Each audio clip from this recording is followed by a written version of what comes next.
नया शहर, नई नौकरी, नया ऑफिस, नैना के लिए सब कुछ भला भला सा।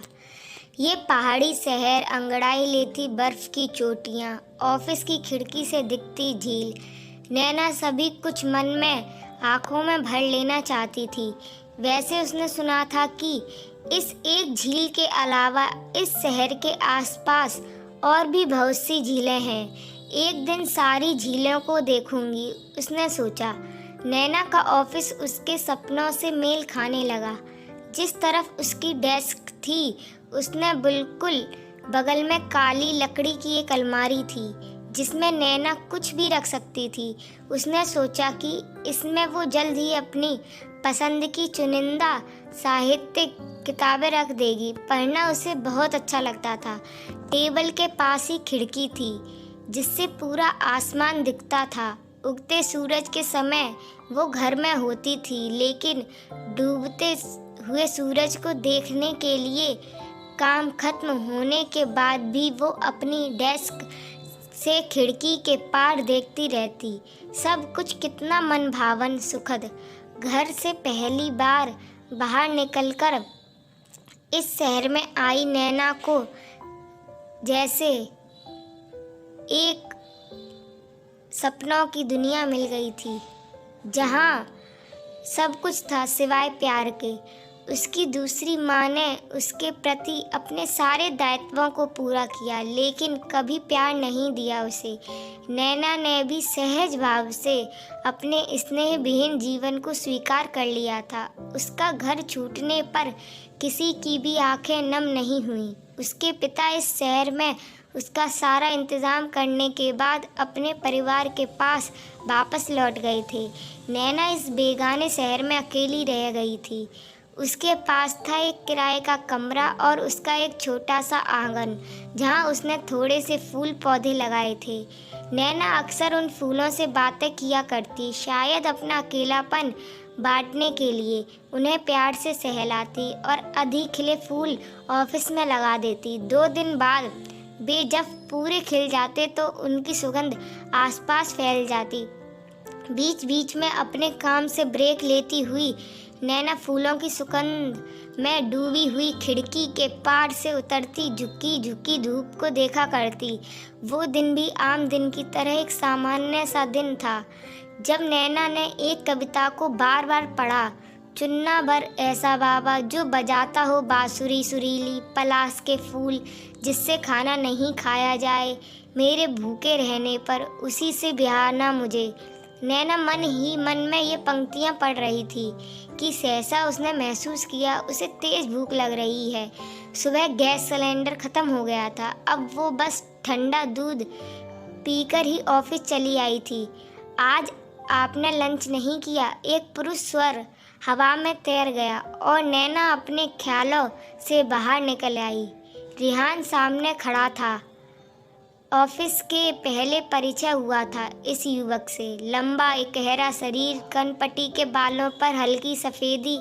एक आध बार उससे कामकाज के विषय में थोड़ी बहुत औपचारिक बातें हो चुकी थी, लेकिन व्यक्तिगत रूप से ये पहली बार था। नैना स्वभाव से अंतर्मुखी, कम बोलने वाली लड़की थी। वो कुछ कहने ही वाली थी कि रिहान ने अपना टिफ़िन उसकी टेबल पर खोल कर रख दिया। गर्म पराठों की खुशबू एकदम से फैल गई। चलिए हम आज लंच शेयर करते हैं। नैना की आंखों में एक मौन कृतज्ञता उतर आई।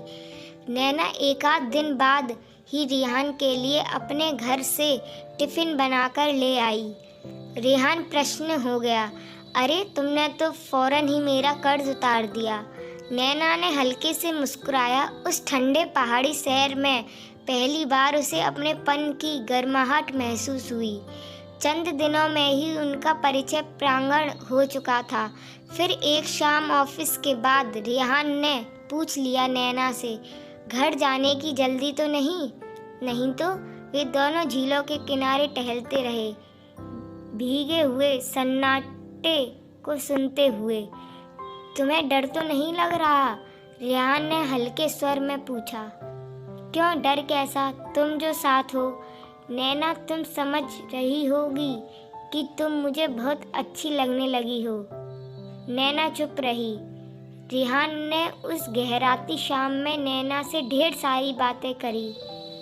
उसकी सफ़ेद शिफॉन की साड़ी के पल्लू पर छपे नीले हरे फूलों को थामते हुए एक बार फिर पूछ लिया, मुझ पर भरोसा रखोगी ना नैना? नैना अपना मन स्थिर करने की कोशिश में थी। इतने अपनेपन से आज तक किसी ने उससे बात नहीं करी थी। उसकी और रेहान की उम्र में अंतर था, लेकिन उसे शायद अपने जीवन में एक ही पुरुष की तलाश थी जो उसके भीतर छिपी हुई बच्ची को दुला ले। रेहान की बातें नैना का मन मोह लेती थी। अक्टूबर की सैलरी मिलने पर नैना ने अपने लिए कुछ नई साड़ियाँ खरीद ली। लाल बॉर्डर की पीली साड़ी पहनकर जिस दिन वो ऑफिस गई, रेहान ने तुरंत ही उसे कैमरे में कैद कर लिया। ये खूबसूरती हमेशा मेरे पास सुरक्षित रहेगी। नैना ने उससे कुछ भी नहीं छिपाया था। हाँ, वो शादीशुदा था, लेकिन अब उसकी पत्नी उसे तलाक देना चाहती है, जबकि उन दोनों का प्रेम विवाह हुआ था। पिछले कुछ समय से उसकी पत्नी और उसका रिश्ता गहरा हो चुका था, ऐसा रेहान ने कहा था नैना से। जब रेहान ने नैना से यह बात उजागर करी, तब तक नैना उसके प्रेम में डूब चुकी थी। नैना ने रेहान के साथ शहर की हर झील को महसूस किया, बर्फीले पहाड़ों पर गिरती सूरज की हर किरण को अपनी मुट्ठी में समेटा, रातों की ठंडी चांदनी को अपने भीतर समाने दिया, मानो वो पूरी की पूरी उसकी हो चुकी थी। रेहान की 2 बेटियां भी थीं, जिनसे नैना आज तक नहीं मिली थी। उसकी पत्नी से तो फिर एक बार मिली थी, जब ऑफिस खत्म होने के बाद रेहान के साथी बाहर निकल रही थी। नैना ने देखा तो उसे लगा कि उनके बीच सब कुछ तो सामान्य है। नैना कुछ सावधान हुई। उसने सोचा कि अगले दिन से वो रेहान से एक निश्चित दूरी बनाकर रखेगी, लेकिन ऐसा नहीं हो सका। रेहान बार बार उसके करीब आने का बहाना ढूंढता और आकर कुछ प्यारी बातें कह जाता जो नैना को भली लगती, लेकिन नैना दुविधा में थी। रेहान के साथ अपने रिश्ते को उसे यहीं विराम देना चाहिए या आगे कुछ और। कितनी अकेली पड़ गई थी वो इस शहर में, घर से ऑफिस, ऑफिस से घर। जब घर का भी कामकाज समाप्त हो जाता, अकेलापन उसे बुरी तरह सताने लगता। सुनसान सन्नाटा घर, उसे याद आता अपना शहर, स्कूल, कॉलेज, सहेलियाँ। घर भले ही बेगाना था, लेकिन एक सुरक्षा तो थी ही। जब नौकरी शुरू हुई थी तो उसे कितना अच्छा लगा था। नई नौकरी, ऑफिस का माहौल, ये झीलों वाला पहाड़ी शहर, फिर सबसे बढ़कर रेहान का मिल जाना, उसका साथ। लेकिन अब साल पूरा हो चुका था। रेहान से उसे प्रेम हो चुका था, जिससे वो चाहकर भी बाहर नहीं निकल पा रही थी। उसने अपनी एक उम्र दराज महिला सहकर्मी से भी इस बारे में जिक्र किया था, तो उसने काफ़ी प्रैक्टिकल तरीके से समझाया कि नौकरी करने बाहर निकली हो तो इस तरह का आकर्षण, आसक्ति हो जाना तो स्वाभाविक है। इसमें नया क्या है?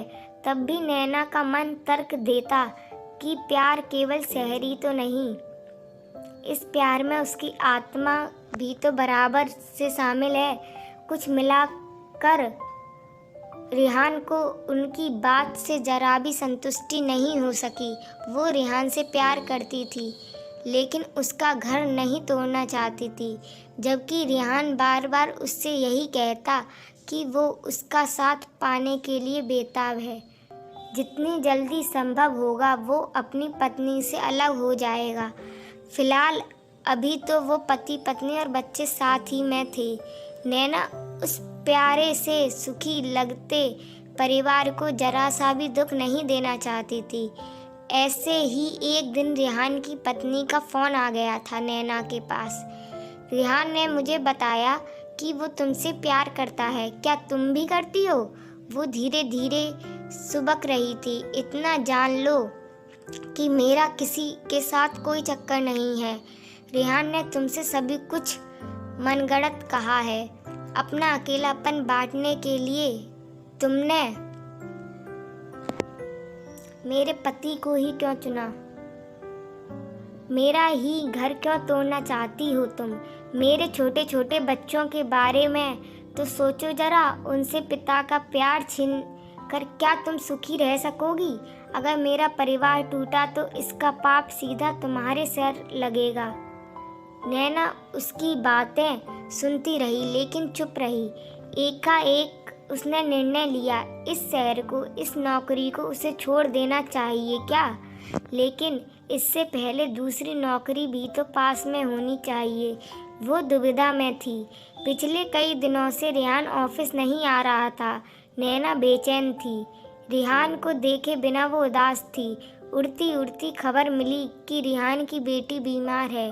उन दिनों नैना रोज ही रेहान के आने की राह देखती। उसे लगता रेहान के न आने से कोई उसकी जिंदगी चुरा ले गया है। एक खालीपन ही बचा रह गया था उसके मन में। उस रात बर्फ गिरी थी पहाड़ों पर। रविवार था। सैलानी मॉल रोड पर मौसम का आनंद उठा रहे थे। नैना अपने कमरे की खिड़की से बाहर की बर्फबारी देख रही थी। सहसा उसने देखा घर के नीचे रेहान खड़ा है, मानो उसी की प्रतीक्षा में। वह 2 क्षण उसे देखती रही कि एकाएक उसने पाया कि वो रेहान के सामने थी। ये सोचते हुए कि रेहान को इतनी सर्दी से बचाकर घर के भीतर लेती आऊं, तभी उसके कानों ने रेहान का स्वर सुना। मैं तुमसे कुछ कहना चाहता हूँ नैना। वो उदास था। मुझे लगने लगा था कि मेरे और अपनी पत्नी के बीच का प्यार खत्म हो चुका है। उसी प्यार को मैं तुम में ढूंढने लगा था। अपने प्यार का प्रतिदान मिला था तुमसे। वो कुछ अटक गया। लेकिन मैंने बहुत सोचा इस बारे में। अपने और अपनी पत्नी के बीच के प्यार को मुझे दोबारा से जीवित करना होगा, अपनी बच्चियों की खातिर। मेरी पत्नी मुझे तलाक भी दे सकती है अगर मैं जोर दे कर कहूँ, लेकिन मैं अपनी बेटियों के बिना नहीं रह सकता। उनके बिना मेरा जीवन बिल्कुल अंधेरा हो जाएगा। रेहान का गला भर आया। मेरी पत्नी मेरा मन समझती है। उसने मुझे दोबारा से स्वीकार कर लिया है, लेकिन उसकी एक शर्त है। मुझे तुमसे दूर जाना होगा। मैं अपना ट्रांसफ़र दूसरे शहर में करवा लिया है। हम अब कभी नहीं मिलेंगे। नैना के मन में अंधेरा छा गया। उसे लगा जो रेहान उसके पास खड़ा है वो उसके लिए बिल्कुल अजनबी है। उसके कहे शब्द नैना के लिए बिल्कुल निरर्थक हो चुके थे। उसकी तरफ देख पाना अब कठिन था नैना के लिए। वो नहीं समझ सकी कि बीते हुए समय में कितना कुछ साझा किया था उन दोनों ने। फिर इस तरह अलग हो जाने में सिर्फ रेहान की ही मर्जी क्यों? काफ़ी देर तक सुन्न सी खड़ी रही नैना। उसके भीतर रेहान का जो कुछ भी शेष था वो सब कुछ छोड़ देना चाह रही थी, लेकिन ये इतना आसान तो नहीं था। इस रिश्ते की टूटन से वो कितना टूट चुकी थी, किसे बताए, कैसे बताए। नैना बिना कुछ कहे कमरे में लौट आई। दिन, महीने, बरस बीतते गए। नैना ने पापा की मर्जी से ब्याह किया। पति बहुत अच्छे थे। 2 प्यारे प्यारे बच्चे, सुखी गृहस्थी, सुखी परिवार। नैना के पति बहुत अच्छी बांसुरी बजाते हैं। उनके लिए नैना हर शाम अपने जूड़े में फूल सजाती है। जब भी उनके लिए व्रत उपवास करते हुए वो भूखी रहती है, तब उसके पति से भी खाना नहीं खाया जाता। सब कुछ तो वैसा ही है जैसी उसकी कामना करी थी। लेकिन नैना को रेहान क्यों याद आता है? वो नहीं समझ पाती कि अगर जाना ही था तो रेहान उसके जीवन में आया ही क्यों था? क्या अपनी पत्नी का प्यार वापस पाने के लिए उसने नैना को मोहरा बनाया था? वो खुद इससे पूछती है कि क्या रेहान को उसने माफ़ कर दिया? शायद कभी नहीं। उसे अक्सर बरसों पहले का समय याद आता है। वो छोटा सा पहाड़ी शहर, उसकी झील, वो ऑफिस, उसकी खिड़की, डेस्क, पर फूलदान में खिला गुलाब का फूल वो बेचैन हो जाती है। उफ, यादें इतनी मारक क्यों होती हैं? ये समय कहीं भी कभी भी रुकता क्यों नहीं?